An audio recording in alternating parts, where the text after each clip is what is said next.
Where do you want it, Sir George? Ah, I want it up, of course. Up where? Where it used to be, over the fireplace. Who do you think we are, Samson and Hercules? It's uncommon heavy, Sir George. Yes, bad enough lugging it up from the cellar. It should never have been in the cellar, damn it. Had that painted when I got my KCMG. Cost me a fortune. Winterhalter, don't you know? I beg pardon? Winterhalter, the artist fella. Signed it on the bottom. Funny place to sign it, isn't it? What? No, the bottom of the painting. Oh. Oh, yes. Winter Helper, yes. It's very like you, Sir George, isn't it funny? It's absolutely filthy. What? The painting. Forward. Wait, no, all right, okay. Silly old gherkin. I was painted once. Was I engraved? I think it was more than likely knitted. Halt! There. Impossible. Nonsense. Seems silly to bother, really. I mean, there's no one to look at it. I shall look at it. Oh, before you're as dead as a landed herring. Stop living in the past. But that's when I did live. Confound you. So good getting angry ain't my fault. You'd be angry if you'd seen a symbol of your former greatness down in the cellars behind an old mangle. Look, Sir George, I've been here a lot longer than you have. Yes, and got used to it. No, I ain't. And neither have Fanny, have you, Fanny? What? I often go into the orangery and I look at myself in that old mirror and I say, is that really you, Bodkin? And all the time I know it ain't, because I can see the wall behind me from my kneecaps. The dawn patrols, skirmish in the hills, the thunder of a distant cannonade.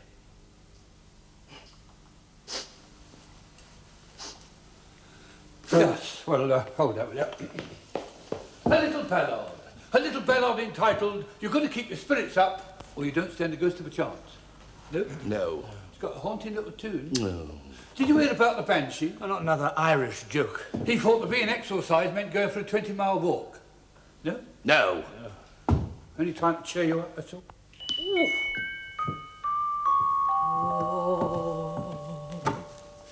Oh. White lady. White lady.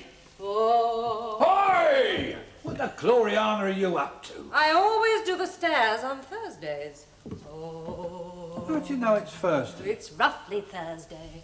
How long is she going to keep that up for? You no idea. Could go on for hours. Oh, shut up! Don't you shout at me, you common little man. If I want to do the stairs, then do the stairs I shall.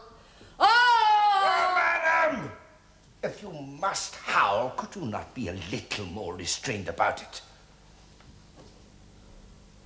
I've completely lost the urge now. Good. Then you can give us a hand with this. We shall need some steps. So there's some in one of the bedrooms. There are 22 bedrooms. I will show you. Ah, good. Stand fast.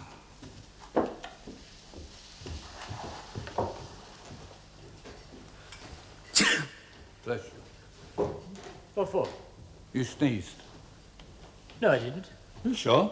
Of course I'm sure. Fellow knows if he sneezed or not, don't he? That's funny. Oh, Spot. It's a trespasser. One of us or one of them? I don't know. Go and have a look round. You go. No, I'm holding this. Well, so am I. Yeah, well, I'm more scared than you are. Are you?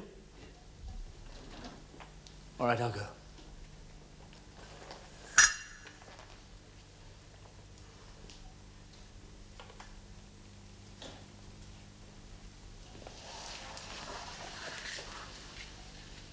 How'd you know? Know what? But you're more scared than I am. Well, if I wasn't, I'd be going to look, wouldn't I?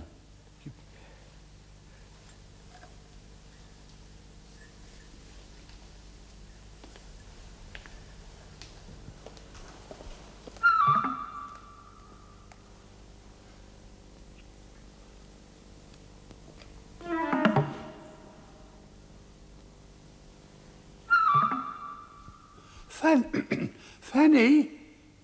See anything? Or Boddy? Bodkin? Yes. Why don't Fanny answer? Because he can't hear you. That's what you want to think, isn't it? Yes. Because you're a coward. Who are you calling a coward? You are. No, I'm not. Yes, you are. You convinced me.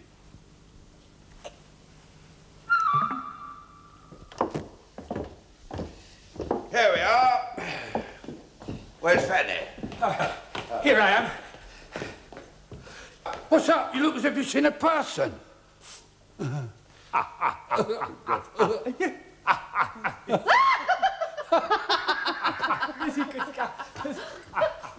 does that? Winterhalter. You insufferable man, you have desecrated my portrait. I never touch you, silly old The sneeze. What? The sneeze. Fanny heard it, didn't you, Fanny? Oh, yes, well, I think I did. Is Sneeze? Poltergeist! That ain't no poltergeist. Yes, of course it is. That is a plain communal garden. Now you see me, now you don't, ghost. Think so? Sure of it. Well, I can't see anything.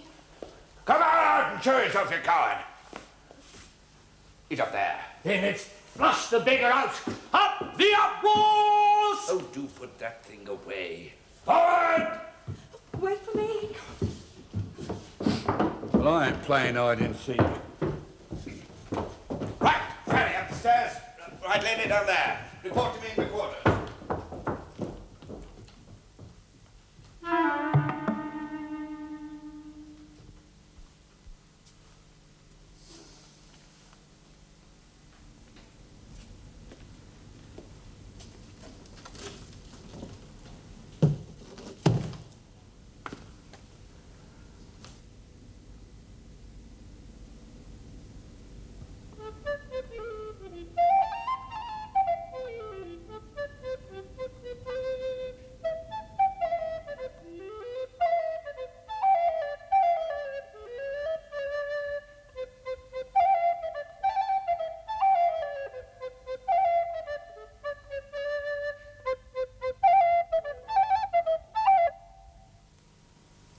And where do you think you're going?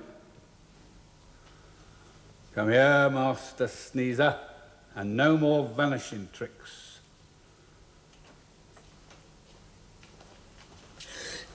Bless you. Hey! That's for the spectacles. And you'll get another one if you get me into trouble again. See if I care. But more sauce than a pig. All right, don't pull my ear off. Clean it.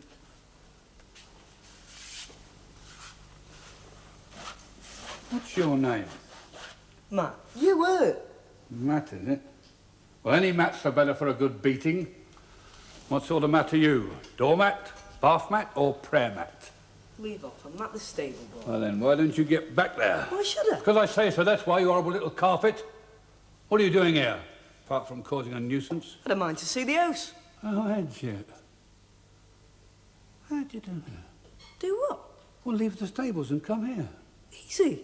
Was it? Aye. Been all over the grounds, I have. Fishing, birds nesting. Lucky young woodcock.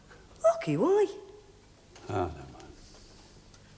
I've been beyond the gates, of course. I'd never been in here till today. Oh, fishhooks, you must have been. I ain't. The head groom said I'd be whipped. Head groom?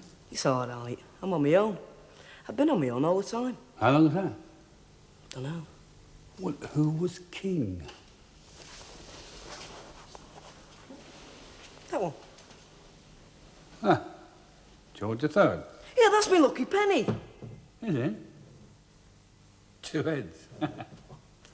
It would be. Who are you, anyway? Me, I'm Bodkin. Bodkin. What a funny name. It's meant to be I'm a fool. You know what a fool is, don't you? Yeah, the head groom said I was one. No, not a fool, you fool, a fool. A clown, a jester. You've got to be able to sing and dance, play something, know how to tumble, tell a few jokes even. I just left the Globe. The Globe? And it's a theatre in London. And I got the job, fool to Sir Richard Uproar. He built this place. Funny man, Sir Richard. No sense of humour. I could never make him laugh. Why not? He was too thick. I tried everything. I sat up all night thinking of simple little jokes just for him, but he never understood them. What happened? Well, In the end, he got so angry that he had me slung in the lily pond. Do you know, Sonny? He thought that was the funniest thing he'd ever seen. Rolled on the lawn, hooted with laughter. I thought he was going to have a fit. Well, that was it. Every time he wanted cheering up, in I went. Any visitors came, splash. Winter or summer, just the same. They had to break the ice sometimes. It's no joke being funny. Poor old Bodkin. I had a permanent cold. Finished me in the end. It was the cold that finished me. Huh? I thought you'd been snug enough in the stables. Right damp they were. And the wind was like a knife in winter. What happened to him? Sir George. He got full of brandy one night and fell down them stairs. Be his 100th anniversary soon, so I suppose you'll have to do it all over again. Fanny, that's Sir Francis, he's his great-great-grandfather. What did he do? Precious little lazy young tyke. Gambled away the family fortune, fought a lot of duels. A real rake. You know what a rake is, don't you? A long wooden thing. Yeah, that's funny. What about her in white? We don't really know who she is. She reckons she don't know either, but I'm not so sure. She's been around as long as I can remember. You're all company for each other, though, aren't you? Yeah, I suppose so. They've heard all my jokes. Here's a good Anyway, one. I'd best be getting back. No, wait. Is he free galley slaves, see? No, honest, I better go. Yeah, all right. Some other time. Here. You going to tell him it was me? Nah. Give him something to puzzle over. Hey, before you go, why did you come today? Why today, eh? Inside the house, you mean? Yeah. I wanted to look at it before they pulled it down. What did you say? I said, I wanted to see inside Motley Hall before it got pulled down.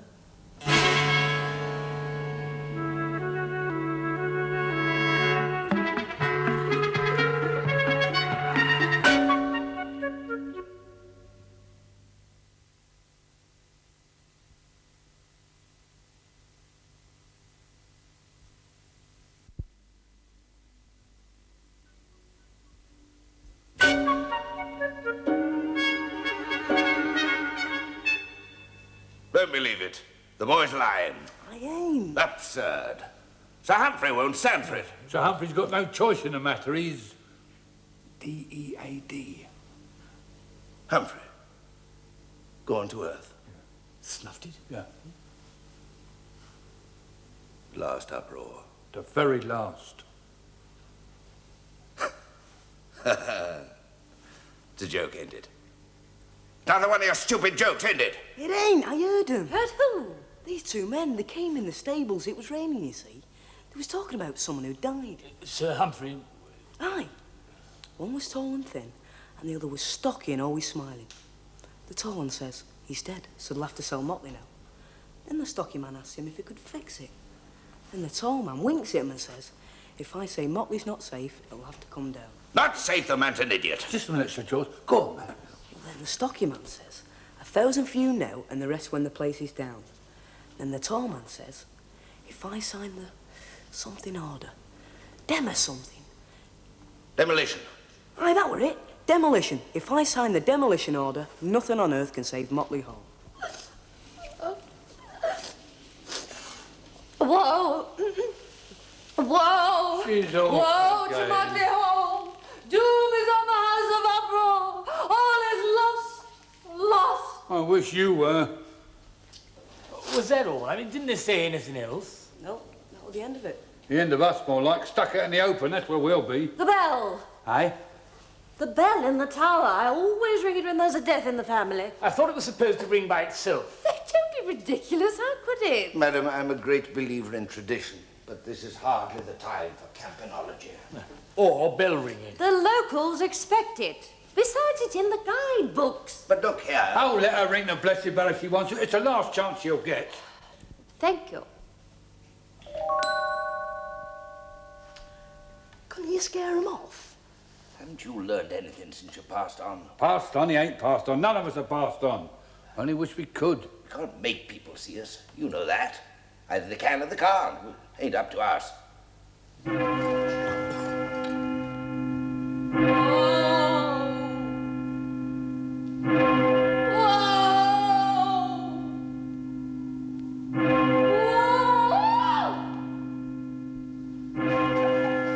never known such a noisy woman.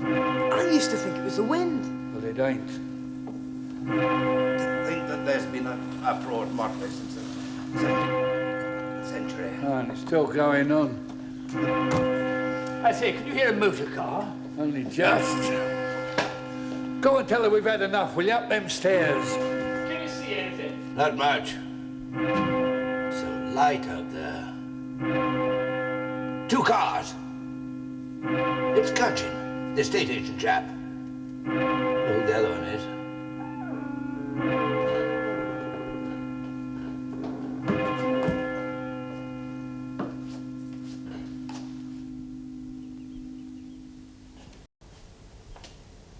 Huh. Stopped. Always tolls after a death in the family. Strange, isn't it? Silly little twig.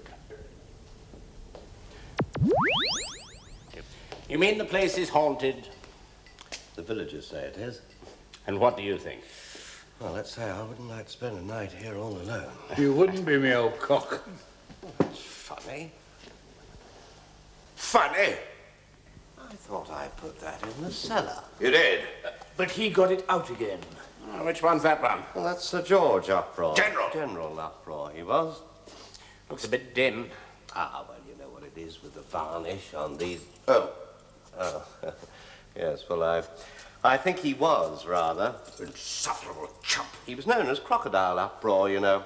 Really? Yes, he was campaigning in Egypt and had to cross the Nile to attack the enemy. Unfortunately, there wasn't time to build a bridge, so he ordered the regiment to swim across. Ah. And when they told him that part of the river was infested with crocodiles, he made his famous remark that one British soldier was a match for 10 crocodiles. Yes, you see... He was wrong, as it happened. Wrong. Yes. One crocodile turned out to be a match for 10 British soldiers. Did he continue the attack after that? No, he didn't, no. Well, I mean, apart from anything else, he'd crossed the wrong river. Yes, you see, on this map... Well, what happened then? Well, I'm afraid they had to swim back. And of course the crocodiles were still there, I suppose. Well, they did awfully well. But the remains of the regiment rejoined the campaign for the Battle of El Qazi, where the general attacked with great dash and determination. Unfortunately, because of all the smoke, he lost his way and nearly wiped out Her Majesty's 8th Hussars. Yes, you see, I was It told... was a wonderful family, you know, Mr. Penrose. Part of the fabric of English history. There's been an uproar at Motley Hall since the 16th century. 17th. Or do I mean the 17th? Yes, it was, definitely. Now the family is no more, and the dear old place must be sold. Is there anyone interested? Oh, there's been a tentative inquiry from an American gentleman who wanted to take it to Las Vegas. The whole place? Who's this Las Vegas? Well, they took No London idea. Bridge. She sounds didn't jolly they? foreign to me. There's no chance here, of course, because Motley's listed. So I understand. That's the one who was in the stables. That one? No, the thing will know him anyway. Not yet. But then it's not been on the market all that long. Sir Humphrey only died a couple of months ago. That's quite. Poor Sir Humphrey. He left me this gold fountain pen, you know. It tends to leak a bit, but it reminds me of him. Well, I don't want to alarm you, Mr. Gudgeon, but there is, of course, a possibility that the whole place may be unsafe. Not safe? Not safe? What makes you say that? Money. Please don't be alarmed. I'm only trying to warn you, that's all. After all, it has been empty for 20 years. The whole place may be running with damp, full of dry rot, woodworm, heaven knows what else. Us. But it isn't, Mr. Penrose. I assure you it isn't. I've looked after Motley myself for years, a labour of love, and I can tell you it's in a splendid state of preservation. Well, Yeah. Well, that's for me to decide, Mr. Gudgeon, in my official capacity. And now, if you'll excuse me, I have a great deal to do. A shady deal, more like. Of course. I'll drop the keys in at the office. All right, well, good day to you then, Mr.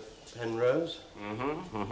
What a scoundrel. Oh, such a nasty face. And we're powerless to do anything about it. Mere onlookers. we need a plan. Yeah, I'm trying to think of one. Well, so am I, but my mind's a blank. Yeah. We're doomed. No, we ain't. We won't give up Motley without a fight. That's the spirit. What have you been up You'll to? find out soon enough. That other villain's lurking by the stables. What? The other one I told you about. I've just seen him watching Gudgeon drive off. How long's he been there? I don't know. He's coming. Ah, so that was your Mr. Gudgeon.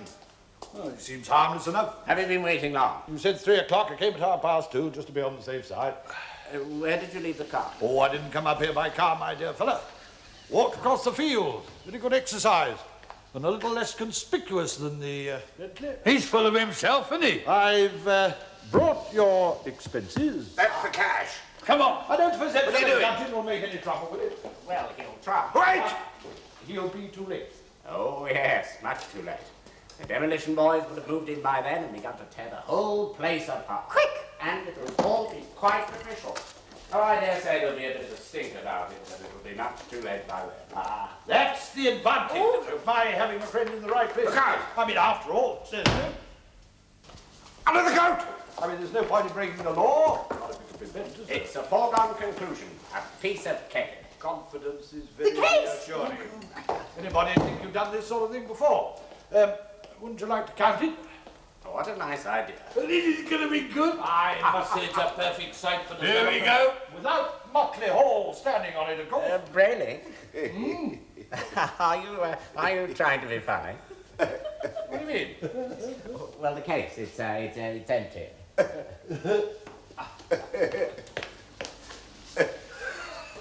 That was pretty quick of you, Penrose. Quite the little conjurer, aren't you? Don't play games, Brayley. Games? You're the one who's playing games. It was a very good little trick, that. But the case was empty, you know it was. Are you serious? Well, of course I am.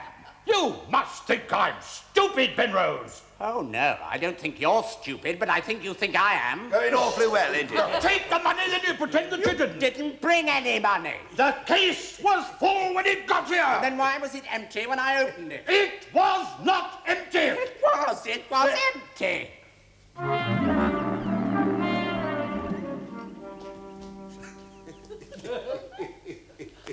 Empty, eh? But I've never seen that before. Then how did it get under your coat? I don't know.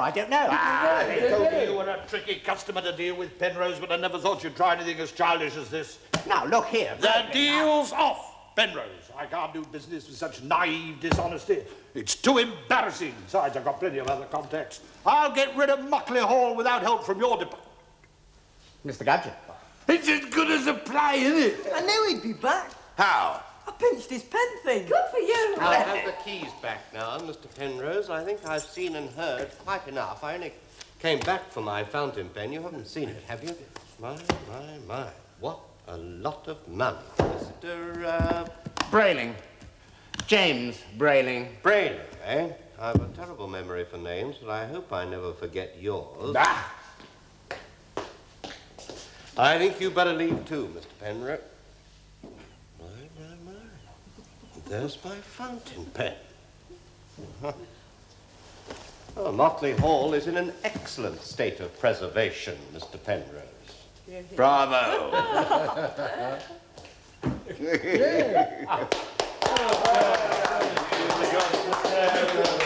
Call any time.